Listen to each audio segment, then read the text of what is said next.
kepal dan maju ke muka. Ya, PMI maju dan mendunia. Assalamualaikum warahmatullahi wabarakatuh. Waalaikumsalam warahmatullahi wabarakatuh. Kembali lagi di podcast Sunan Ampel PMI Komisariat Sunan Ampel UIN Maulana Malik Ibrahim Malang. Nah, di pembahasan konten kali ini, sahabat-sahabat, kita kedatangan tamu yang istimewa nih ya. Nah, kali ini ada kader-kader terbaik PMII Rayon Kawah Condro Dimuko, Fakultas Ilmu Tarbiyah dan Keguruan UIN Maulana Malik Ibrahim Malang. Oke, kita langsung aja ya sapa kepada beliau-beliau. Gimana Yon, Pak Ik dan Bu Kop? Alhamdulillah sehat. Alhamdulillah sehat. Bu Kop? Alhamdulillah. Walaupun hawa-hawa sekarang ini agak kurang mendukung ya untuk tubuh jadi fit, tapi tetap harus semangat. Betul. Saya namanya juga sahabat ya gitu ya, sahabat pergerakan harus Mahasiswa selalu pergerakan harus semangat. Iya. Oke. Saya ingin kontroversi dulu nih, Bu Kop dan Pak Yon.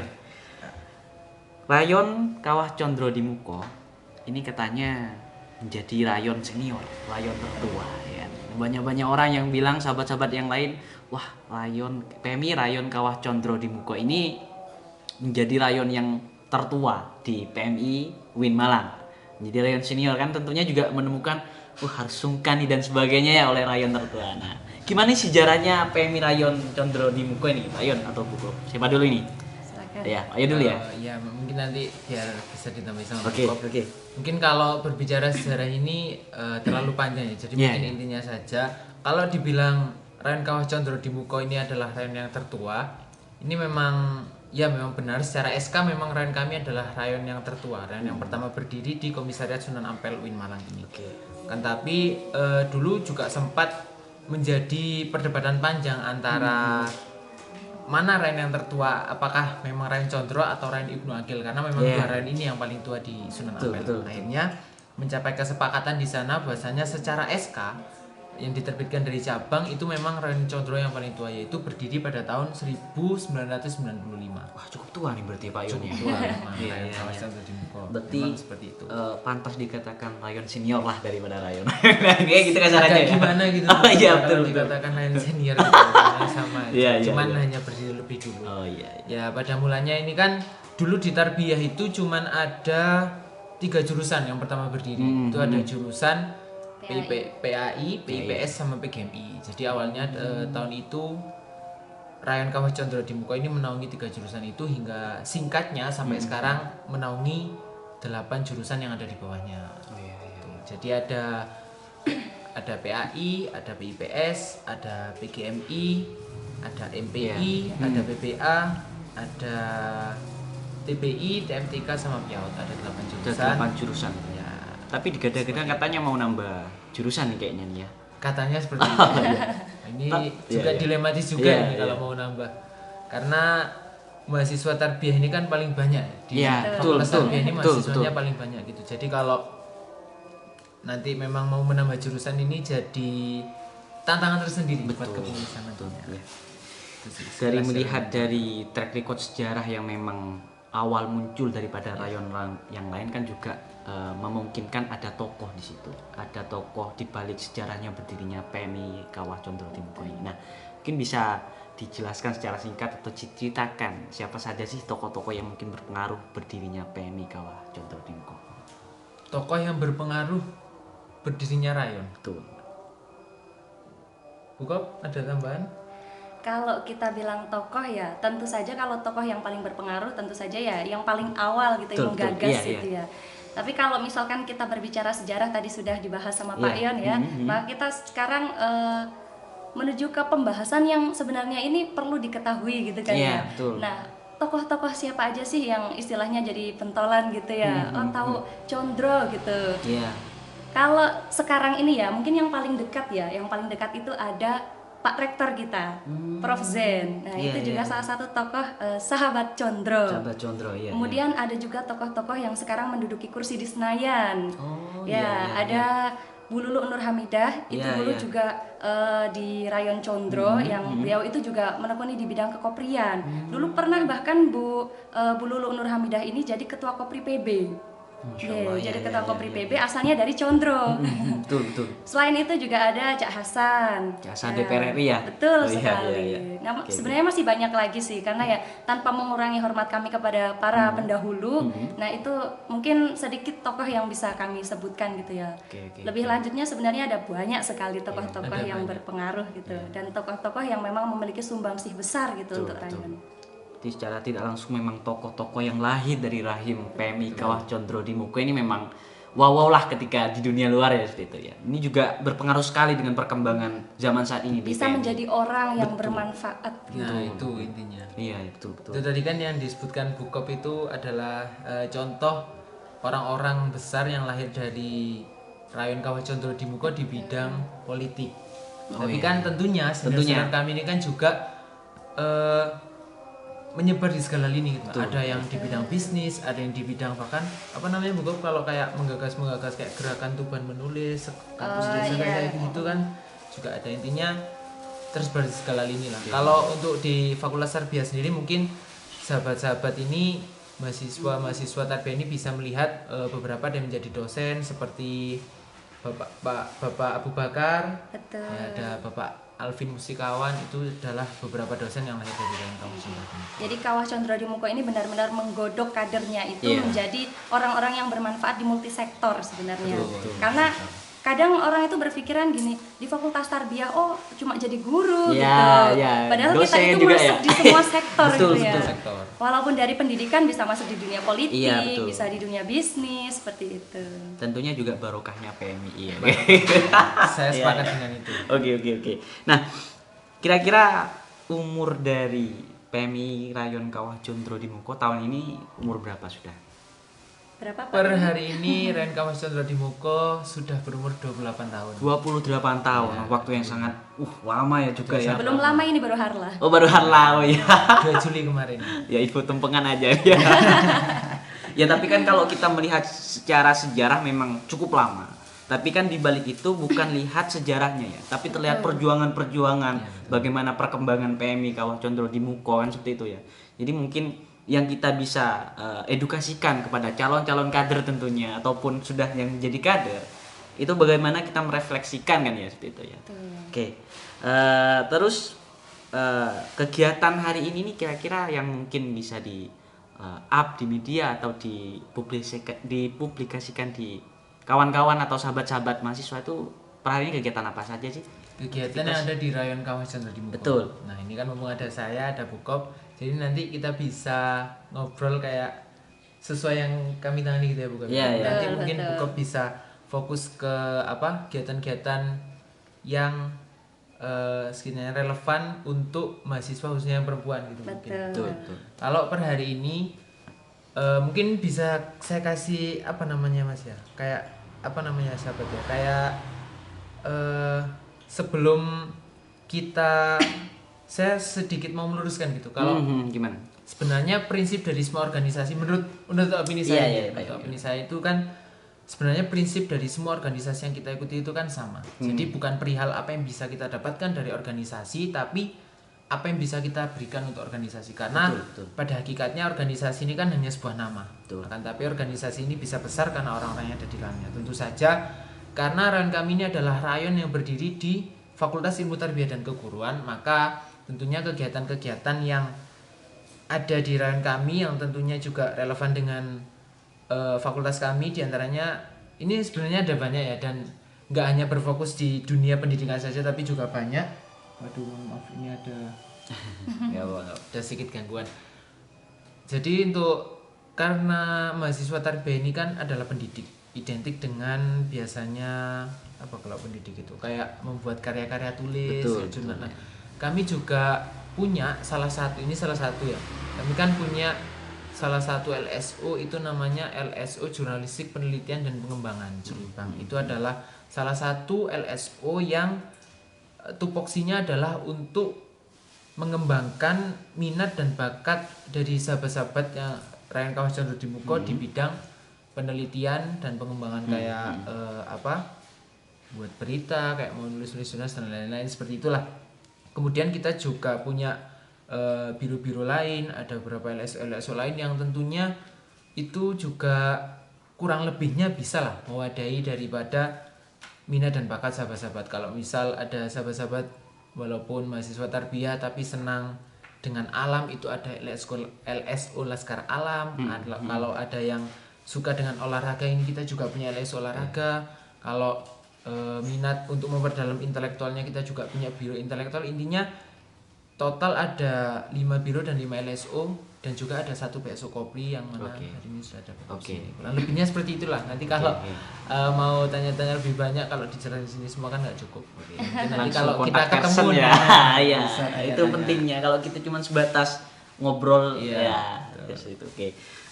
Oh ya, jadi di PMI Kawah Condro di Muko ini juga ada namanya Kopri ya, situ ya Kop ya. Nah, tentunya ini juga salah satu penggerak kader-kader yang perempuan. Tapi satu kesatuan yang tidak terpisahkan juga kan, tidak karena membedakan. semi-otonom. Nah, iya. Nah, dari Bukop sendiri untuk aktivitas Kopri khususnya di Rayon Kawah Condro di Muko itu bagaimana? Oke, terima kasih ya. Ini sudah ada perhatian ke Kopri gitu ya. Betul. Jadi sebelum kita membahas mengenai kegiatan-kegiatannya ya, saya ingin nge-spill dulu ya. Kopri itu apa sih sebenarnya gitu ya. Jadi di PMI itu ya ada yang namanya Kopri, Badan Semi Otonom Korps Pergerakan Mahasiswa Islam Indonesia Putri. Nah, walaupun di sini tuh ada kata putrinya ya, menaungi kader putri, tapi kita nggak hanya fokus perhatian ke kader putri aja ternyata, karena kita juga ngasih perhatian ke kader putranya. Gimana tuh? Betul. Senang sekali jadi perhatikan. Intinya saling melengkapi lah satu sama lain. Karena gini, yang namanya organisasi mahasiswa ekstra kampus itu merupakan organisasi yang benar-benar fight-nya itu tinggi, fight-nya itu keras gitu ya. Kalau nggak diimbangi dengan adanya ruang aman antara kader putra dan kader putri, itu akan susah. Iya, betul. Makanya saya ini nggak hanya bilang di PMI saja ya, di hampir semua OMEK itu ada wadah untuk mahasiswi, untuk kader putrinya. Tapi istimewanya apa sih di Kopri itu ya? Nah, karena di Kopri ini badan semi otonom, dia itu memiliki otonomi sendiri, tapi masih di bawah otonomi rayon gitu. Akhirnya dia itu ketika melakukan program kerja itu harus berkesinambungan dengan rayon juga. Kalau di rayon itu ada ada LSO, ada biro. Nah, kami itu mencoba menyeimbangi. Artinya Kopri ini ada untuk bersinergi dengan kader putra. Nah, kalau per hari ini kegiatan-kegiatan yang ada di Kopri itu tentunya tidak jauh dari adanya visi misi dari Kopri itu sendiri. Tentunya sebagai wadah pengembangan kader putri. Nah, kalau bilang kader putri emangnya harus dikembangkan gimana sih gitu? Kadang kan muncul stigma yang kok dibeda-bedakan sih putra dan putri. Sebenarnya kita itu bukan mau mengsekularisasi kader putra dan kader putri, tapi karena memang ini fakta ya, fakta kader putri itu memang perlu perhatian khusus ya. Bondingnya itu lebih istimewa. Karena untuk memahami perempuan itu perlu banyak sekali ilmunya gitu ya. Treatment khusus. Kalau berbicara perempuan ini wis. Iya. Banyak teorinya itu. Nah, kalau dulu Kopri itu kan ada itu karena memang mau bukan melawan ya, tapi istilahnya dengan adanya budaya patriarki yang masih ada di Indonesia itu mau membawa kader putri agar lebih berdaya gitu. Nah, kalau sekarang istilahnya patriarki itu masih jadi permasalahan yang besar di negeri ini gitu. Kan kadang orang itu bilang gini, sekarang kader putri itu arahnya memang mau kemana sih gitu kan ya. Karena kalau bilang perempuan sekarang itu perempuan nggak bisa tampil ke depan, nyatanya perempuan bisa gitu kan. Nggak hanya tahu masak kan, di dapur dan sebagainya. Tapi arahnya itu perempuan, pengkaderan perempuan hari ini itu adalah untuk meningkatkan value-nya, bukan lagi melawan budaya patriarki. Karena kita sudah diberikan ruang ya, bahkan di politik pun kita diberikan minimal 30% gitu kan. Minimal itu. Jadi kalau lebih kan enggak apa-apa. Jadi untuk kader putri per hari ini kami di Rayon Kawah Condro di Muko memberikan wadah untuk pemberdayaan bagi para kader putri dengan banyak sekali kegiatan-kegiatannya. Kalau di tahun ini kepengurusan kami itu lebih ke bagaimana kader putri itu bisa aware dengan potensi dirinya dan juga dia itu bisa gimana sih caranya itu meningkatkan value dengan brand, behavior, dan beauty itu Ya, termasuknya. tentunya yang Ya, utama kemarin ya. itu pernah ada kajian di Condro itu mengenai beauty privilege. Karena ternyata banyak yang merasa kayak zaman sekarang itu ya yang cantik itu yang lebih diutamakan gitu. Ya, Makanya kita harus betul. menyeimbangkan antara brand dan beauty-nya. Gitu. Oke, jadi memang sangat menjadi urgensi ya adanya kader Kopri ini juga bukan lantas membeda-bedakan antara kader putra dan kader putri, tapi itu sebagai penunjang gitu ya. Oke, nah, karena gini Mas tambahannya. Iya, Kader putri itu biasanya kalau di Condro ya, mungkin kalau di kader di rayon yang lain juga iya kali ya. Kalau Mapaba itu biasanya jumlah kader putrinya itu banyak gitu ya, lebih banyak daripada kader putra. Tapi seiring berjalannya waktu, itu biasanya kader putrinya itu makin sedikit lebih banyak kader putra. Tapi itu real sih, di mana-mana sepertinya seperti itu ya. Jadi kader putri itu mungkin untuk bisa lebih bertahan lama di organisasi ataupun di ruang juang gitu ya, itu lebih apa ya? Bisa dikatakan fightnya itu berkurang semakin lama berkurang karena banyak stigma mengenai perempuan yang kayak ngapain lama-lama kayak gitu kan. Karena nanti ujung-ujungnya ya di dapur gitu. Nanti nikah nggak bisa ngapa-ngapain gitu. Oke, mungkin dari Pak Yon dan Bu Kop, ini kan memang kegiatan dari PMI Rayon Kawah Condro di Muko memang tertuju di semua lini sektor ya, nggak hanya di bidang pendidikan saja. Nah, dari pandangan Pak Yon dan Bu Kop ini kira-kira kegiatan yang bersifat fakultatif ya atau non fakultatif yang ini loh, PMII Kawah Condro di Muko mempunyai ciri khas daripada rayon-rayon lain. Nah, itu kira-kira ada nggak kira-kira? Yang fakultatif yang maksudnya relevan dengan fakultas kami? Iya, betul. Oh, tentunya ada. Kalau entah ini berbeda dengan lain-lain atau enggak, kurang tahu ya. Mungkin. Yang jelas yang kami gembleng selama ini adalah ketika berbicara mengenai fakultatif. Ini kan orientasi daripada mahasiswa Fakultas Ilmu Tarbiyah dan Keguruan ini kan menjadi guru. Jadi secara tidak langsung kami menyadari bahwasanya kemampuan pertama yang harus dimiliki oleh seorang mahasiswa yang nantinya notabene orientasinya nanti menjadi guru adalah kemampuan public speaking. Nah, oleh karenanya kita juga memfasilitasi bagaimana agar sahabat-sahabat kader Rayon Kawah Condro di Muko ini mereka mampu mengembangkan kemampuan mereka atau skillsnya khususnya di bidang public speaking. Salah satunya dengan yang ringan-ringan seperti diskusi atau apa ya bahasa kasarnya kayak ya kajian-kajian tapi di model kayak jagong gitu. Tapi nggak sekedar jagong, nggak sekedar ngopi, tapi di sana mereka membahas tentang perihal sesuatu. Ada bahasanya gitu. Jadi obrolannya nggak ngalor ngidul. Nah, itu kan salah satu adalah upaya untuk mengembangkan kemampuan public speaking dari kader-kader Rayon Kawah Condro di Muko. Itu salah satunya melalui diskusi-diskusi dan kajian. Karena kan ya kita kan mahasiswa ini kan adalah apa ya, identik dengan banyak teori-teori gitu ya. Jadi makanya untuk bertransformasi atau bertukar pikiran antar sahabat yang satu dan yang lainnya, ini kita biasanya mengadakan diskusi karena pemahaman orang kan beda-beda. Jadi dengan diskusi itu mereka selain melatih kemampuan public speakingnya yang nanti diorientasikan untuk menjadi pengajar yang baik, tentunya harus memiliki kemampuan public speaking yang baik, tapi juga untuk menambah ilmu dari sahabat-sahabat lain yang belum tahu gitu. Itu salah satunya. Kalau dari Bu Kop? Ini saya sekaligus menjelaskan kemarin ya kegiatannya dari Kopri gitu ya. Kemarin tuh ada namanya tentoring sahabati. Jadi di dalamnya itu kita itu tetap masih dalam koridor itu ya tadi memberdayakan kader putri. Di sini kita itu ada dari kegiatan tentoring sahabati itu ada 2 pelatihan. Ada pelatihan public speaking dan juga pelatihan karya tulis ilmiah. Nah, pematerinya ini pun pemateri-pemateri yang benar-benar memang kompeten di bidangnya. Pelatihan karya tulis ilmiah kita itu nggak, sebenarnya kan tadi saya bilang Kopri itu untuk kader putri, tapi yang ikut juga ternyata kader putra banyak gitu. Nah, dari pelatihan karya tulis ilmiah itu ternyata banyak sekali memang kader-kader Condro yang dia itu memiliki kemampuan untuk karya tulis ilmiah itu yang sangat bagus. Kemarin itu ada namanya Pak Yan yang penelitian rekognisi. Oh, Nah, rekognisi pelatihan rekognisi kolaboratif. mahasiswa dan dosen. Nah, dari Condro sendiri itu ada sekitar 9 anak yang ternyata proposalnya itu tembus dan juga sampai sekarang itu sudah seminar gitu. Hasilnya dari Termasuk Bukop sendiri.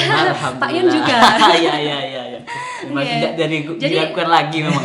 Jadi kita organisasi nggak cuma kegiatan-kegiatan Rapat sibuk-sibuk terus, kayak iya. Oh, ternyata kita juga bikin karya, Betul. guys. Gitu. Nah, ini juga jadi stigma yang sangat jelek ya. Teman-teman atau sahabat-sahabat mahasiswa yang tidak mengikuti organisasi kan kadang mikirnya kalau mau ikut organisasi itu nggak mendapatkan benefit yang pasti ya. Ya kan? Maksudnya kita hanya dijadikan babu dan sebagainya ya. Tapi ya itu ya yang dikatakan Pak Yon sama Kop bahwa di PMII ya, berorganisasi itu juga bukan hanya kita mendapatkan sesuatu, tapi bagaimana kita membranding atau meng-up potensi diri kita. Salah satunya juga mengikuti karya-karya barusan ya. Iya, betul. Kebetulan Pak Yon dan Bukop juga menerima prestasi tersebut. Ya. Alhamdulillah. Oh, tidak harapkan lagi. Oke. Oke. Oke. Nah, mungkin ini juga salah satu yang menjadi dilema di beberapa mahasiswa ya kan. Kira-kira nih tawaran ketika mahasiswa baru nantinya kita kader ya kan. Yang sekarang kan juga musimnya masa baru masuk ya kan. Terus yang ditawarkan khususnya sama PMI Kawah Condro di Muka itu apa sih ya, yang kira-kira mahasiswa interest atau sangat berminat sekali dengan PMI khususnya di rayon Kawah Condro di Muka? Kalau apa yang ditawarkan kepada mahasiswa, yang jelas yang pertama kita ini kan adalah organisasi pergerakan mahasiswa Islam Indonesia. Tentunya yang kami bukan ini apa ya namanya, bukan kami tawarkan, tapi ini adalah sesuatu yang melekat dengan organisasi kita. Yang mana itu adalah ideologi yang dianut oleh organisasi kita, yaitu ideologi Ahlussunnah wal Jamaah.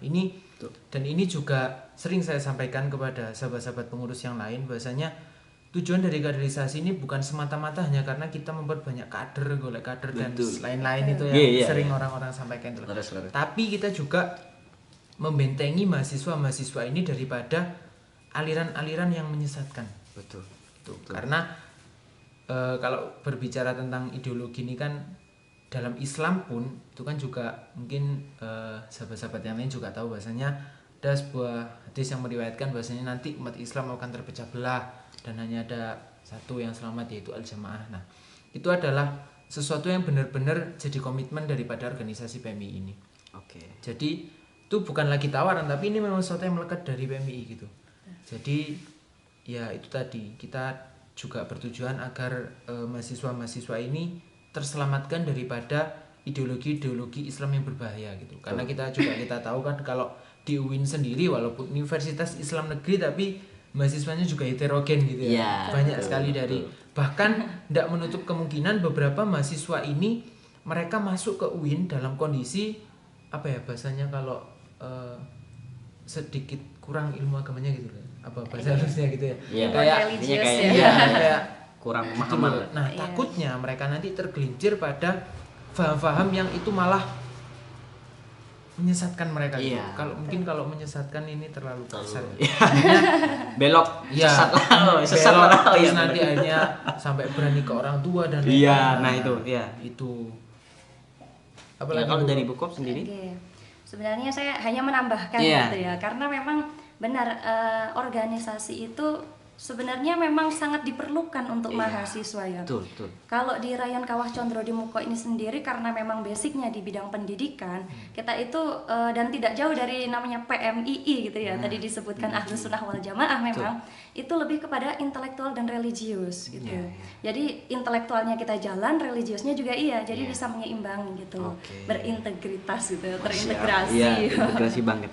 Ya memang secara tidak sadar memang mahasiswa yang di kita di UIN Malang kan nggak semuanya santri kan. Iya. Iya, betul. Banyak yang non pesantren pun juga masuk. Nah itu juga menjadi tantangan juga bagi kita bagaimana membranding PMI kan kayak gitu. Nah gimana sih Pak Yon dan Bukop menanggapi hal memang di PMII itu kan kebanyakan memang orang-orang pesantren ya kan. Iya. Secara tidak langsung kan Secara seperti itu. Nah langsung. kira-kira yang dibuat atau kita menjual ya, kesannya bukan menjual ya, kayak istilahnya kita membranding PMII di kader-kader non pesantren itu kan seperti apa? Kan kalau kita tahu kader-kader non pesantren itu kadang pengennya hedon dan sebagainya ya kan, terus ya gaya kasualnya. Nah, PMI kan sebenarnya juga mampu menghadapi tantangan tersebut. Nah, menurut Pak Yon dan Bu Kop gimana untuk menanggapi hal seperti itu? Kalau terkait apa tadi, kayak menanggapi perihal mahasiswa yang non pesantren gitu ya Iya, kasarnya. Nah, itu kan sebenarnya kalau kita mengajar dari jenjang kaderisasi formal yang kita adakan, itu kan kayak yang pertama. Jadi kalau mahasiswa ingin ikut PMII, mereka harus mengikuti Mapaba. Nah, Betul. di Mapaba sendiri masa penerimaan anggota baru ini, materi pertama sudah jelas ya Bu Kop ya. Iya. Di sana ada aswaja. Betul. Jadi sebelum kita melangkah lebih jauh, terlebih dahulu kita harus apa ya, meyakinkan mahasiswa-mahasiswa ini bahwasanya mereka tidak salah mengikuti organisasi ini. Iya, iya. Makanya ada istilah kader mu'takid. Betul. Dari Mapaba menciptakan kader mu'takid. Artinya mahasiswa-mahasiswa yang mengikuti PMII ini nantinya mereka akan yakin bahwasanya PMII ini adalah organisasi yang benar dan tidak salah. Salah satunya itu.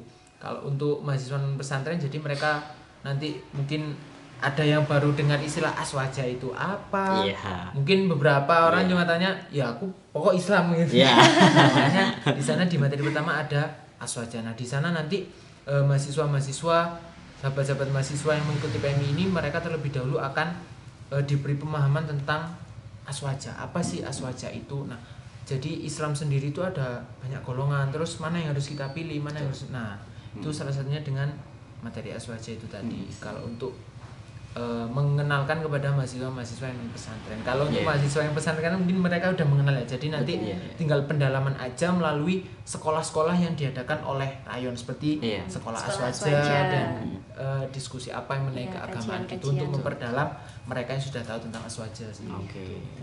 Dari Bu Kop sendiri? Iya, sama seperti Sama, itu. ya? Jadi untuk sebenarnya kita nggak membedakan ya mana kader-kader yang mungkin mahasiswa yang itu santri dan bukan santri, karena kalau masuk di UIN Malang ini jelas jadi santri semua, santri MSAA. Betul. Malah jadi Mahasantri betul. Iya, mahasantri. Ngeri banget. Iya, iya. Jadi memang apa namanya, istilah-istilah untuk para newborn religius gitu ya, dalam tanda kutip seperti itu memang harus benar-benar kita luruskan gitu. Arahnya itu mau kemana sih sebenarnya? Jangan hanya karena saya ini mau berteori gitu, mau ikut aliran-aliran yang mana gitu. Betul. Biasanya kan ikutnya kalau misalkan apa ya, usia-usia yang sudah dewasa gitu ya, itu sudah malas kalau mau ikut kajian-kajian di pesantren gitu. Misalkan udah apa namanya, udah dari dulu itu mondok terus udah malas lah gitu. Apalagi kadang kan begitu. Iya, apalagi di Malang yang pergaulannya tambah gitu ya. Iya. Jadi betul. kita itu mewadahi yang benar-benar mereka itu mau mendalami agama, tapi mereka itu nggak mau masuk ke pesantren ataupun mau yang istilahnya dalam tanda kutip itu ribet lah, lama gitu. Maunya yang instan. Akhirnya kalau maunya yang instan aja, mereka itu akan berguru pada teknologi. Nah, kita itu iya betul, berbahaya sekali. Jadi kalau misalkan masuk di PMII, kita itu banyak sekali kajian-kajian yang menjadi mahasiswa itu menjadi open minded. Nggak hanya saling menyalahkan aja, kan sekarang itu banyak sekali yang mudah mengkafir-kafirkan. Ini saya Iya. Ini termasuk agak ini ya, promosi sedikit. Jadi kemarin saya itu ikut ini ya, lomba dai. Lomba dai tingkat nasional itu yang menyelenggarakan dari Kemenak. Alhamdulillah ya dapat juara walaupun harapan gitu. Tapi sampai juga inilah kader PMI Condro gitu. Jadi nggak hanya karya tulis aja ya. Oh iya, betul. Jadi kemarin itu sebenarnya yang menjadi tema utama itu dalam dakwah itu, dalam dai itu adalah mengenai moderasi beragama. Jadi kita itu karena golongan mahasiswa ini teorinya itu mateng gitu ya, mencari-cari teori gitu. Nah, kalau misalkan tidak diarahkan pada yang moderat, itu justru akan sangat berbahaya gitu. Apalagi mahasiswa, dia itu orang intelek ya, cerdas gitu. Tapi kalau misalkan nggak ikut organisasi, pasti akan jadi apatis. Iya, berarti kalau kita memang betul niat di organisasi PMII ini, memang tidak ada ruginya ya kan. Betul. Tergantung sekali. orangnya, dia mau seperti apa, mau jadi apa di PMI kan, seperti itu ya kan. Mau jadi apapun ada, mau apapun ada. Iya. Tergantung orangnya mau ngapain gitu. Ya takutnya kan juga ya kadang di organisasi kan hanya menjadi alat dan sebagainya. Nah, ini juga ada sedikit fenomena lah di kita. Kadang kan kita sebagai kader PMI kan hanya dinilai sebagai alat politik, organisasi politik. Nah, gimana ini kok bisa terjadi, Pak Yon? Ini juga mulai mencekam ini di lingkungan kita, khususnya di UIN Maulana Malik Ibrahim. Tapi sebenarnya gini, sahabat ya. Iya, gimana? Kalau bilang politik itu memangnya politik itu buruk ya? Saya Tidak, tanya dulu. enggak, kalau Memangnya menurut saya politik enggak itu buruk, buruk ya? enggak buruk. Nah, orangnya aja yang memburukan itu. Sebenarnya politik itu kan memang Iya, iya. sebenarnya hanya ini ya. Politik itu kita mempengaruhi orang lain agar sesuai dengan tujuan kita. Betul, Sebenarnya politik betul. itu seperti Iya, itu. iya, itu. Termasuk guru itu sebenarnya harus punya ilmu politik. Karena untuk mempengaruhi siswa itu memang harus diperlukan ilmu politik. Bagaimana mau mempengaruhi siswa kalau kita nggak punya ilmu politik Oh, iya, itu. betul, betul. Karena mempengaruhi itu yang paling utama. Mungkin bisa disampaikan ya, mungkin pandangan-pandangan buruk perihal PMII disangkut pautkan dengan politik-politik jelek, entah itu di Ormawa, di Intra atau sebagainya, mungkin bisa ditegaskan kembali nih selaku Pak Yonda Bukop bahwa memang PMII memang berpolitik, tapi berpolitik ala yang baik, yang dan itu ya. Tentunya seperti itulah ya. Gimana? Simpelnya sebenarnya gini ya, untuk menanggapi perihal nada-nada sumbang yang dilontarkan oleh orang-orang yang entah mereka benci atau tidak ya. Iya. Yang jelas kan di sana ada sedikit kebencian atau apapun sehingga muncullah ungkapan-ungkapan semacam ini. Nah, sebenarnya simpel saja. Ketika saya juga mengimbau kepada mungkin nanti sahabat-sahabat mahasiswa yang melihat tayangan ini, sebenarnya simpel saja. Kita ini kan sudah menjadi mahasiswa ya. Kita kan dalam hitungan usia kita juga sudah dewasa, jadi harusnya kita juga punya prinsip gitu. Betul. Masa iya sih kayak misal saya dan sahabat ini Yeah. baru kenal gitu. Yeah. Terus kita belum bertemu sama si Bukop ini, belum pernah. Terus Yeah. suatu ketika kita ngobrol-ngobrol, terus saya menjelek-jelekan ini, masa iya Mas Yeah. langsung percaya kan enggak Iya, mungkin. iya, betul, betul. Jadi langkah baiknya adalah kemarin ini juga sedikit cerita. Saya senang sekali ketika ada mahasiswa baru yang mereka mampir ke stand PMII. Untuk sahabat-sahabat mahasiswa yang belum tahu standnya di mana, ada di gedung B ya, depan gedung A. Betul, betul. Itu ada yang datang kemudian intinya mereka menanyakan beberapa hal yang mereka dengar tentang PMI dan itu kesannya ada sedikit buruk. Yeah. Dan hal yang pertama saya katakan kepada mereka adalah, wah, luar biasa sekali kamu Mas. Maksudnya kamu dengar tentang PMI seperti ini dan kamu tanya langsung ke orang PMI, itu adalah hal yang sangat bijak. iya. Karena ya masa sih sahabat-sahabat mahasiswa ini mau aja kayak dikasih omongan kayak gini terus ikut tanpa tahu kebenarannya seperti apa. Iya. Kalau ingin tahu kebenarannya seperti apa, ketika itu yang dibicarakan adalah PMI, maka langkah yang paling bijak adalah bertanya kepada orang PMI itu sendiri. Iya, Kalau misal masalah politik kayak gini atau datangi orang PMI-nya, ajak ngobrol. Emang bener kayak gini. Iya. Soalnya Iya, biasanya yang ngomong-ngomong kayak gitu itu nggak ada wujudnya orangnya. Iya. Gitu loh. Iya. Dan Itu bahkan cuma- bukan pelaku sejarah di PMI kan. Nah, itu.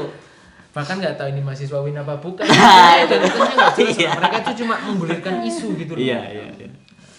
Iya. Itu Dari sih Bukop. tanggapannya. Oke. Kalau dari Dari saya. Bukop sendiri?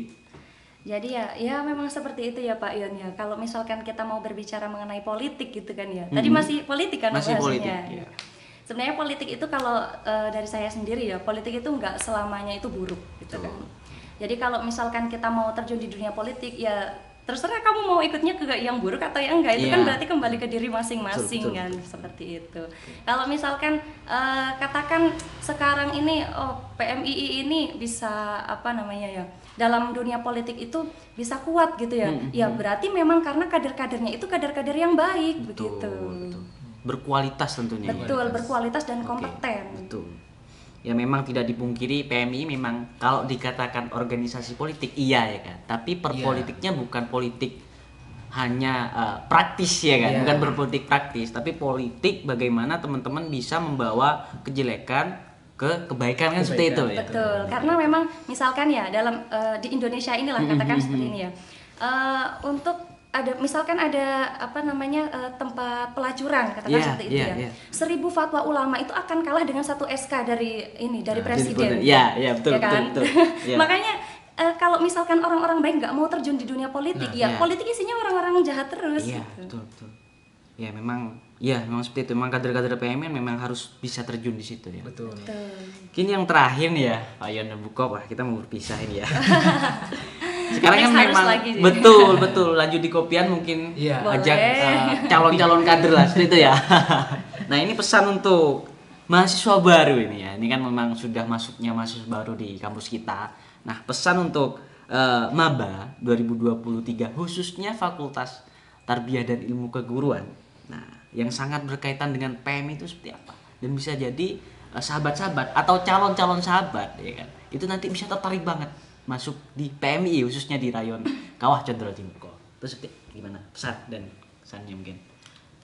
Mungkin kalau terkait pesan kepada sahabat-sahabat mahasiswa baru ini, saya ingin pertama mengatakan sebuah ungkapan yang mungkin sudah sering kita dengar ya. Kenapa kok IPK itu maksimal 4 gitu ya? Ini kan sudah sering kita dengar. Betul, mungkin betul. sahabat-sahabat mahasiswa baru kali ini mendengar kenapa IPK ini apa namanya, bahasa guyonan ya. Iya. Bisa disebut kayak gitu ya. Kenapa IPK itu maksimal 4? Karena 96-nya itu ada di luar kampus. Jadi mungkin di sini sahabat-sahabat mahasiswa baru, saya kemarin juga sempat mengikuti, sempat dengar-dengar lah berita terkait PBAK dan lain-lain itu. Saya kira di sana pemateri-pemateri itu sudah menganjurkan sahabat-sahabat mahasiswa baru untuk tidak hanya aktif di perkuliahan saja, tapi juga mencari ilmu-ilmu yang bertebaran di luar kampus. Oleh karenanya, menurut pengalaman kami, sahabat-sahabat mahasiswa baru patutlah untuk berorganisasi. Karena mungkin kalau boleh saya ambil contoh realnya dalam dunia nyata, dalam kehidupan sehari-hari kami sebagai mahasiswa, itu ketika kami dilibatkan dalam kegiatan-kegiatan yang menyangkut dengan dunia luar seperti KKM atau PKL yang berhadapan dengan masyarakat secara langsung, ini mungkin bisa di cross check sendiri ya. Beberapa sahabat-sahabat yang aktif di organisasi itu mereka seperti kelihatan menonjol dibanding teman-temannya yang lainnya, karena mereka sudah terbiasa untuk bersosialisasi dengan banyak orang, terbiasa kesehariannya memikirkan hal-hal untuk kemaslahatan dan lain-lain. Itu jadi ketika sahabat-sahabat ini nanti diterjunkan ke dunia nyata, sahabat-sahabat ini udah punya bekal gitu. Jadi kalau ini pengalaman saya secara pribadi ya, saya ini merasa bahwasanya diri saya ini dulu adalah orang yang nggak terlalu bagus di bidang akademik. Jadi saya harus mencoba mencari peruntungan lain ketika nanti semoga enggak ya, misal nanti ada akademik saya tidak bisa menjamin masa depan saya, tentunya nanti ilmu-ilmu yang saya dapatkan di organisasi inilah yang akan mendorong saya untuk menuju masa depan yang lebih baik. Betul. Jadi mahasiswa-mahasiswa ini saya rasa harus berorganisasi, walaupun kondisinya sudah kayak yang katanya giroh berorganisasi sudah menurun atau apa. Per saat ini saya nyatakan kepada sahabat-sahabat mahasiswa baru bahwasanya sahabat-sahabat harus berorganisasi, dan dalam berorganisasi harap bijak dalam memilih organisasi, karena organisasi ini punya ideologi, dan jangan sampai sahabat-sahabat mahasiswa baru memilih organisasi yang ideologinya berseberangan, bertentangan dengan apa yang telah diajarkan oleh guru-guru atau bahkan orang tua sahabat-sahabat mahasiswa baru ini. Oke, ya sangat jelas ya, maksudnya. Iya, tepuk tangan dulu ya. Memang Pak Yon Idama nih seperti ini ya. Tetap mengedepankan akademik gitu, seperti itu ya. Maksudnya kan dalam artian kader PMI bukan hanya difokuskan di organisasi-organisasi doang, tapi yang utama kita kan kuliah adalah akademik, kuliah ya kan. Nah itu mungkin yang menjadi utama gitu ya Pak Yon. Kalau dari Bukop sendiri gimana? Kalau tadi intinya gimana? Untuk mahasiswa baru, pembrandingan dan sebagainya ya gitu. Jadi kalau misalkan kita berbicara mengenai organisasi ya, tentunya para mahasiswa baru tentunya ya. Betul. Kalian tuh mau cari apa di organisasi itu silahkan gitu. Kalian cari apa di PMI, insya Allah semuanya ada. Dan mahasiswa, kalau misalkan kalian itu hanya fokus di bangku perkuliahan saja seperti yang dikatakan sama Pak Yon tadi, maka kalian tuh hanya akan puas dengan angka 4 itu saja. Selebihnya itu kalian itu akan susah mendapatkannya gitu. Nah, itu akan kalian dapatkan di organisasi. Seperti apa? Leadership, kemudian networking, kemudian manajemen konflik, dan juga yang paling penting itu adalah pengalaman dan juga ilmu dan pengalamannya itu. Jadi kalau misalkan kalian mahasiswa tarbiyah, kalian mau dapat ilmu, jangan hanya diam, kalian harus bergerak. Nah, kalau kalian mau bergerak, maka masuklah di organisasi pergerakan. Oke, hidup PMI ya itu. Hidup. Ya mungkin itu saja ya Pak Yon dan sahabat Bukop, sahabat Ibu Kop. Sorry ya. Agak gugup saya ini. Santai-santai. Oke. Jadi ya intinya dari pembahasan obrolan kali ini, bahwa PMI memang hadir untuk kemaslahatan para mahasiswa. Betul. Dan tentunya juga hadir sebagai kemaslahatan masyarakat seperti itu ya. Dan juga khusus di PMI Condro Dimuko, Fakultas Ilmu Tarbiyah dan Keguruan, bisa membranding PMII Kawah ini kepada mahasiswa baru untuk masuk ke dalam PMII Kawah Condro Dimuka. Saya harapkan kepada seluruh sahabat-sahabat atau calon-calon sahabat, jangan lupa selalu mampir di stand-standnya itu ya untuk mengetahui, jangan mengetahui PMII di luar orang PMII. Seperti itu. Oke. Mungkin itu saja ya Pak Yon dan Bu Kop. Terima kasih atas atensinya, atas ngobrol-ngobrol sharing lah ya. Terima kasih juga atas undangannya. Betul. Terima kasih Pak Yon dan Bu Kop, Pak Yon Faik dan Bu Yon. Bu Kop Aziza. Bu Kop Aziza, sorry lagi. Ya. Terima kasih. Assalamualaikum warahmatullahi wabarakatuh. Waalaikumsalam warahmatullahi wabarakatuh.